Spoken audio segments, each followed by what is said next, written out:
Leadership. இந்த வார்த்தைய கேட்டவுடனே நமக்கு என்ன தோணுது?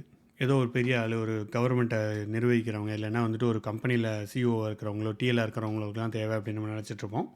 பட் அப்படி இல்ல. நம்ம வந்து ஃப்ரெஷரா கரியர் ஸ்டார்ட் பண்ணும்போதே நமக்கு லீடர்ஷிப் ஸ்கில் இருந்துச்சு அப்படின்னா, நம்ம ஈஸியா நம்ம கரியர்ல க்ரோ ஆகலாம். நமக்கு எக்ஸ்பீரியன்ஸ் இருக்குதுங்க. ஒரு 10 வருஷமா இருக்கேன். பட் சேம் ரோல்லே இருக்கேன். நான் நெக்ஸ்ட் ரோல் எப்படி போறதுன்னா, நம்மளோட லீடர்ஷிப் ஸ்கில்ஸ இன்க்ரீஸ் பண்ணோம்னா, நம்ம நெக்ஸ்ட் ரோல் போறதுக்கு நெறைய ஆப்பர்ச்சுனிட்டீஸ் இருக்குது. ஸோ இந்த மாரி எல்லா ஏரியாலயுமே வந்து லீடர்ஷிப் ஸ்கில் வந்து ரொம்பவே தேவைப்படுது. அண்ட் எந்த கரியர்ல இருந்தாலும், நம்ம வெதர் ஐடில இருந்தாலும், நான் ஐடில இருந்தாலும் எல்லாருக்குமே நமக்கு லீடர்ஷிப் ஸ்கில் ஒரு மேண்டேட்டரியா தேவையானது ஒண்ணா இருக்கு.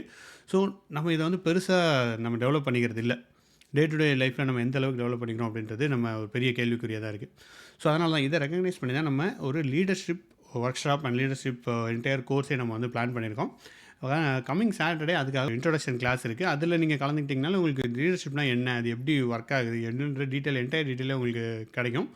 அண்ட் அது போக அதுக்கப்புறம் அது ஃபாலோவிங் தட் ஒரு கோர்ஸும் நம்ம வந்து பிளான் பண்ணியிருக்கோம் to develop leadership skills in you. It will be ஒரு 4 வீக் கோர்ஸாக இருக்கும். ஸோ அதில் நிறைய இன்ட்ராக்டிவ் செஷன்ஸ் உங்களுக்கு வந்து நீங்கள் பேசுவீங்க, நீங்கள் எப்படி வந்துட்டு இம்ப்ரூவ் பண்ணிக்கலான்ற டே டு டேல. ஸோ அந்த மாதிரி ஒரு கோர்ஸ் நம்ம பிளான் பண்ணியிருக்கோம். அதோட இன்ட்ரோடக்ஷன் இந்த வீக்கெண்ட் சாட்டர்டே நடக்குது. பண்ணிவிட்டு அதில் நீங்கள் கலந்துக்கலாம். அண்ட் அதுக்கப்புறம் அந்த கோர்ஸையும் ஜாயின் பண்ணிங்கன்னா you will be able to interact with other leaders and உங்களோட லீடர்ஷிப் ஸ்கில்ஸே நீங்கள் வந்து வேறு ஒரு கண்ணோட்டத்தில் பார்ப்பீங்க. ஸோ கோர்ஸில் உங்களை சந்திக்கிறேன்.